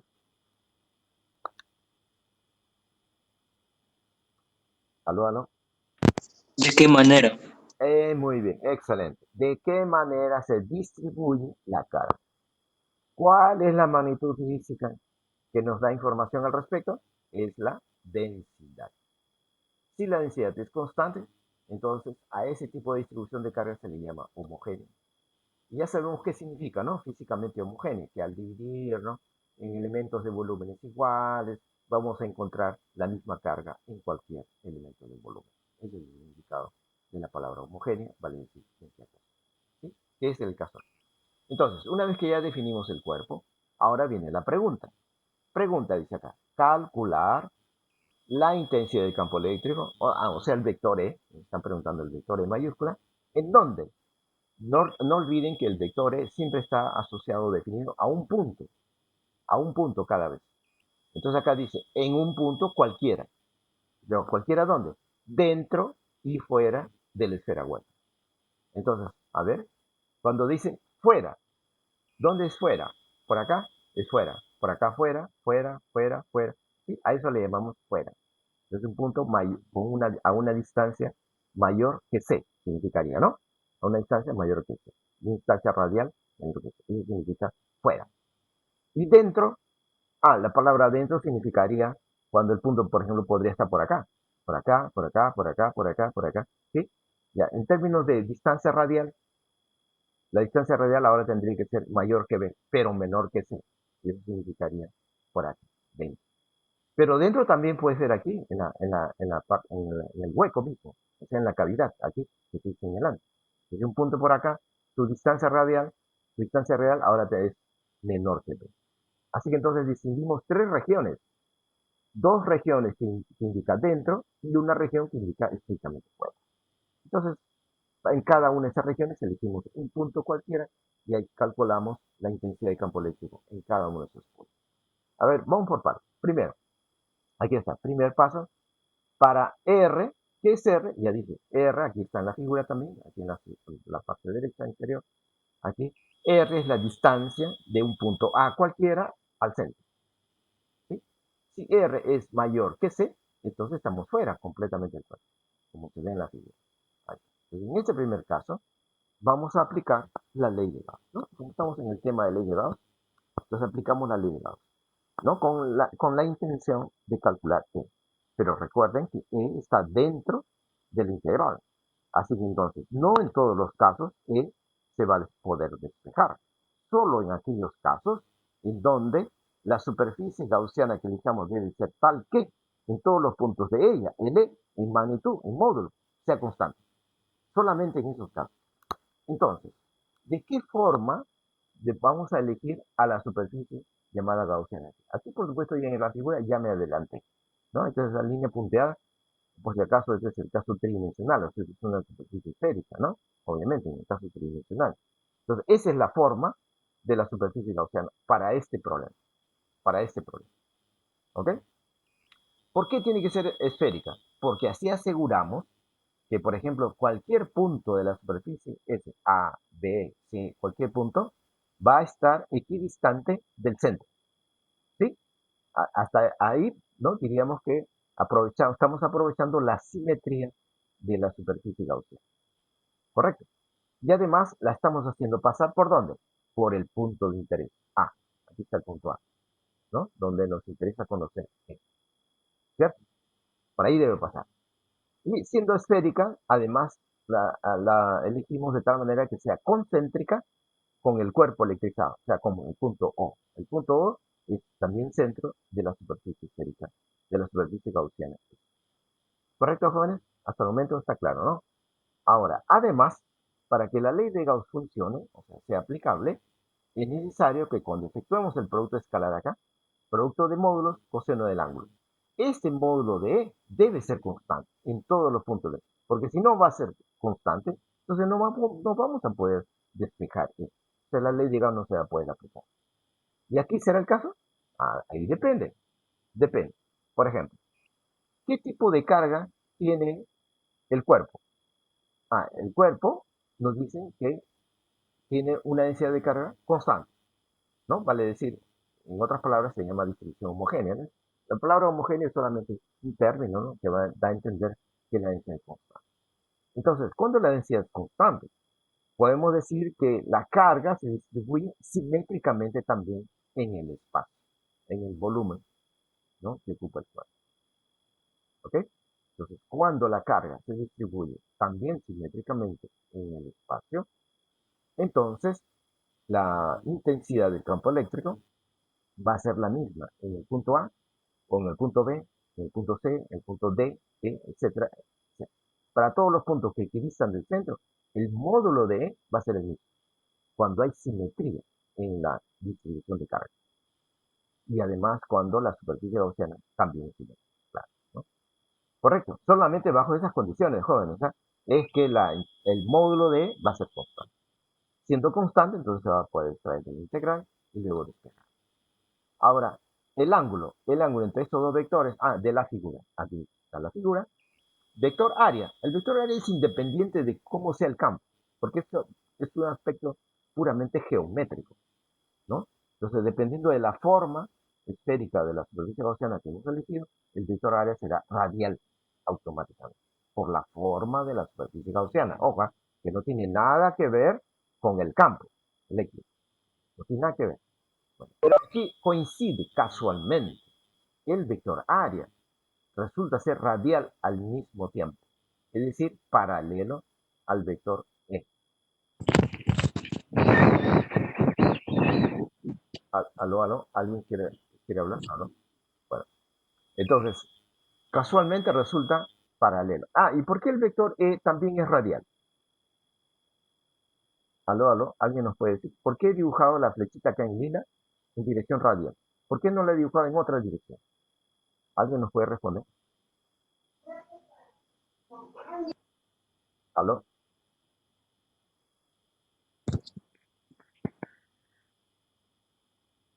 Porque tiene la dirección del vector A. Bueno, el punto A es un punto. El punto A, aquí está el punto A, tiene una posición en el espacio que estaría definido por el... Allí habría una carga representativa. Sí, a ver. Entonces, miren, el punto A está aquí y su vector posición es este otro, ¿no? El vector R, ¿no? Comienza en el centro del cuerpo y termina en el punto A. Muy bien, pero la pregunta era, ¿cuál es la dirección del vector E que esperamos para este cuerpo electrizado? Cuando era la carga puntual en el problema anterior, ahí sí era evidente, ¿no? En el problema anterior, miren, el problema anterior, vuelvo acá. Acá sí es evidente. Y entonces, como esto es una carga puntual, las líneas de fuera son radiales, ¿no? Salientes, etcétera, y aquí está el vector E, resulta automáticamente radial, cuando es puntual la carga. Pero esta vez tenemos un cuerpo electrizado, un cuerpo, este cuerpo. ¿Cómo va a ser la dirección del vector E en el punto A? Ahí ya no es tan sencillo, ¿no? De afirmar que el vector E va a tener una cierta dirección. Ya no, porque el cuerpo ya no es puntual, pues, ¿no? Ya se distribuye en un volumen. Sin embargo, para estos casos en donde la densidad es constante, la densidad de carga es constante, podemos afirmar que la carga se distribuye de manera simétrica también porque la forma del cuerpo además es simétrica. O sea, dos requisitos, miren. La forma del cuerpo es simétrica porque es esférico, a pesar que tenga cavidad, no importa, pero es esférico, ¿no? Claro, la cavidad obviamente concéntrica, ¿no? También otra esfera, sí, es importante eso. Y también el otro requisito es que la densidad de carga sea constante. O sea, la distribución homogénea, en otras palabras, de carga. Con estos dos requisitos, entonces podemos afirmar que la carga del cuerpo, la carga, se distribuye simétricamente en el espacio. ¿Correcto? Cuando hay una distribución simétrica de carga, el vector E va a ser radial. ¿Ok? Esperamos que sea radial. Por ejemplo, en otro punto, si no fuera el punto A, sino un punto por aquí, un punto B, entonces el vector E también esperamos que sea otra vez radial. El punto C por acá, también radial. Pero ¿por qué cada vez radial, radial? Es por la simetría de la carga. Por la simetría de la distribución de carga. ¿Correcto, jóvenes? Por esa razón. Y entonces, en consecuencia, aquí tenemos un ángulo, finalmente, de 0 grados entre estos dos. Entonces aquí sería coseno de 0, que es 1. Y el módulo de, bueno, por lo que ya expliqué, ¿no? Va a ser constante, sale fuera del integral, y queda integral diferencial de ese, que es área total. 4πr cuadrado, donde R es el radio de la superficie gaussiana. Ese es por la izquierda. Por la derecha, carga neta. La carga neta sería, pues, la carga total del cuerpo, ¿no? Porque la superficie gaussiana en esta figura está encerrando a todo el cuerpo. Si la carga fuera Q, entonces sería la carga Q mayúscula. Pero aquí yo lo he escrito como integral. ¿De dónde aparece esto? Bueno, lo que he escrito es simplemente, miren, de la definición de densidad de carga, se recordarán, densidad de carga es, pues, digamos, ρ, ¿no? Ρ es igual a diferencial de Q, ¿no? Entre volumen, en este caso, ¿no? Porque el cuerpo es volumétrico. Y entonces, despejando, el diferencial de Q sería igual a ρ por por volumen. Y luego integramos, ¿no? Integrar es sumar, ya saben. Integro acá. Al integrar ya tengo la carga total Q. Eso es. ¿Correcto, Juan? Entonces, ¿qué es lo que he escrito acá? Esta carga neta es toda la carga del cuerpo. Si no conocemos cuánto es esa carga total Q, si no la conociéramos, como aquí en el problema predice, entonces le escribimos pues su equivalente, ¿no? Que es esta integral. Su equivalente, expresión equivalente. Ahí está. Rho densidad por volumen. Claro que aquí el volumen lo he escrito en prima, con apóstrofe. Es lo mismo, ¿no? Apóstrofe. Ahí está. ¿Sí? Es el volumen electrizado. Volumen electrizado. Y entonces, como ρ es constante, ya que la distribución es homogénea, se le puede desintegrar y queda integral de diferencial de volumen prima, que es todo el volumen. Como tiene una cavidad, bueno, ustedes saben por geometría, ese es 4/3 de pi, por, ¿no? Esta diferencia de cubos de los radios exteriores e interiores. ¿Ves? Eso es. Así que finalmente, despejando, tenemos el módulo. Módulo. Claro, la pregunta va a ser luego, oye, como vector, ¿cómo se escribirá E vector? Bueno, por el momento tenemos módulo. Ahora, si quisiéramos escribirlo en función de la carga total Q mayúscula, si fuera el dato, por ejemplo, entonces quedaría así.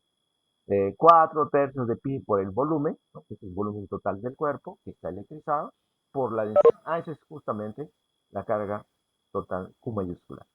Q mayúscula, entonces quedaría así, ¿no? 4pi se simplifica, obviamente, y quedaría entonces K, la carga total del cuerpo, Q mayúscula, entre H cuadrado, donde R es el radio de la superficie gaussiana, ¿no es cierto? Que define la posición del punto A en el espacio. Así que esta es la otra forma de escribir lo mismo. Ahora, pero decía, para representarlo en forma de vector, ya tendríamos que fijarnos en la figura. En la figura ya habíamos adelantado que el vector E esperamos que sea radial. ¿Por qué esperamos que sea radial, había dicho? Porque la carga se distribuye simétricamente en el cuerpo, en el espacio. Por esa razón. Y entonces, al ser radial, el vector E, pues va a ser colineal con el vector R. Entonces, tomo su vector unitario para expresar el vector R ahora. Entonces, a este módulo lo multiplico por su vector unitario. Pero el vector unitario es R entre módulo. El módulo de R con R cuadrado de acá queda R cubo. Ahí está. O si no, en términos de Q mayúscula, que es la carga total, también es. Miren, una expresión conocida. ¿No? ¿La observan? ¿Qué viene a hacer esto? A ver cómo interpretar este resultado. Miren, la intensidad de campo eléctrico en un punto A alrededor de esta esfera hueco con cavidad resulta igual a esta expresión. A ver, ¿alguien nos puede interpretar, por favor, viendo este resultado? ¿Qué podemos afirmar acerca del campo eléctrico de este cuerpo esférico que tiene hueco, que tiene una cavidad, que se está comportando como si fuera qué?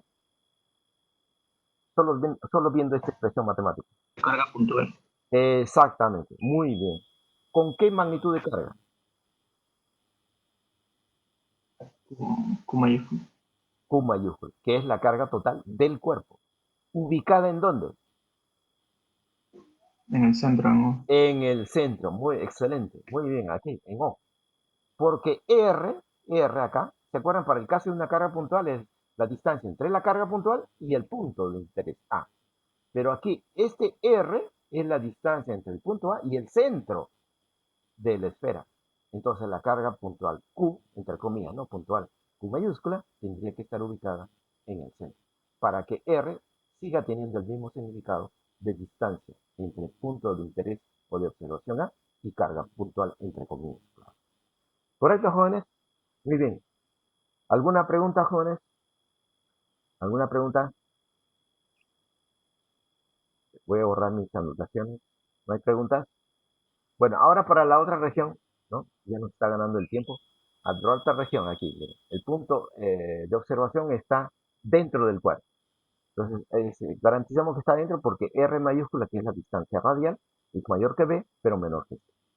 Entonces, nuevamente elegimos una superficie gaussiana que sea nuevamente esférica, para así asegurar que todos los puntos de S equidisten del centro. Y no solamente eso, sino que además el vector E, esperamos que en módulo sea igual en cualquier punto de esta superficie gaussiana. Siendo igual, entonces E va a salir fuera del integral. Y luego se despeja. ¿Sí? Entonces, esta vez, la carga neta es la que resulta encerrada. Ahora se resulta encerrada solo una parte, esa de acá que estoy señalando. Solo es una parte de todo el cuerpo. Ah, ¿cómo hallar esa carga? Fácil, pues, ¿no? Simplemente integrando, puede ser, en términos de ρ, densidad, sale fuera de la integral y queda luego el volumen que está siendo encerrado, que es esta parte. Este volumen, por geometría, ustedes recordarán, sería R, ¿no? Que juega el rol de radio exterior, ahora R, y B, radio interior, al cubo, ¿no? La diferencia. Ese sería el módulo. Nuevamente, en forma de vector, nuevamente, miren, por la simetría de la carga, también esperamos que otra vez sea radial. Pero eso es de acuerdo a la simetría de la carga, joven, no se olviden. Simetría de la carga, radial. Siendo radial con el vector área, cualquiera que sea, esperamos que el ángulo sea 0 grados. Y por eso entonces es que el vector E esperamos que tenga la misma dirección que R. Entonces basta multiplicar a este módulo por el vector unitario R.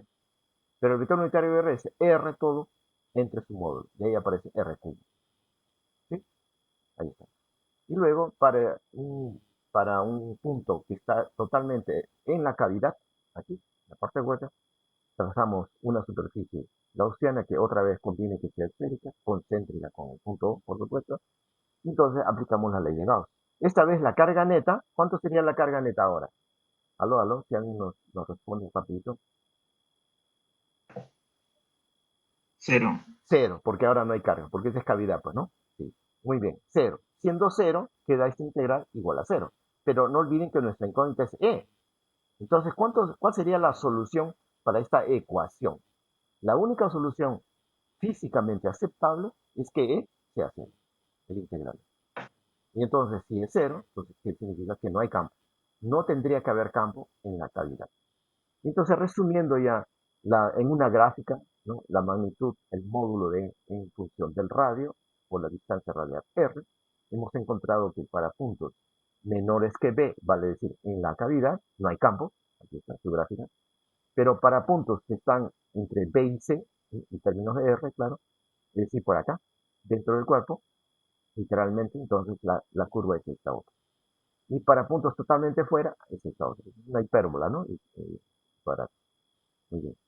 Esa sería la reunión de estos tres tramos, pues será la gráfica focal. Correcto, jóvenes, aquí nos indica de que a medida que R aumenta, es decir, nos alejamos de la esfera, pues el módulo va a ir disminuyendo, hasta que el límite tenga cero. Eso sería, jóvenes. ¿Alguna pregunta? Con esto termino el problema. ¿Alguna pregunta? Aló, aló. ¿No hay preguntas? Bueno, jóvenes, para la siguiente clase, que es ¿cuándo es? El día miércoles, ¿no? El día miércoles, jóvenes, vamos a continuar, pero miren, este problemita, por ejemplo, que ya está resuelto. Se lo dejo a ustedes, por favor, para que lo revisen al detalle. Si tienen alguna pregunta en la siguiente clase, me lo hacen saber. Y si no, entonces, ¿no? Aquí hay otros problemas propuestos, ¿no? Y pasamos directamente a las propiedades, ¿no? Y con esto esperamos terminar el tema de campo eléctrico, para luego pasar a potencial eléctrico. ¿Ok, jóvenes? ¿Hay preguntas, comentarios? ¿Sí? ¿Aló, aló? ¿No hay? Bueno, entonces con esto termino. Voy a cerrar la grabación, detener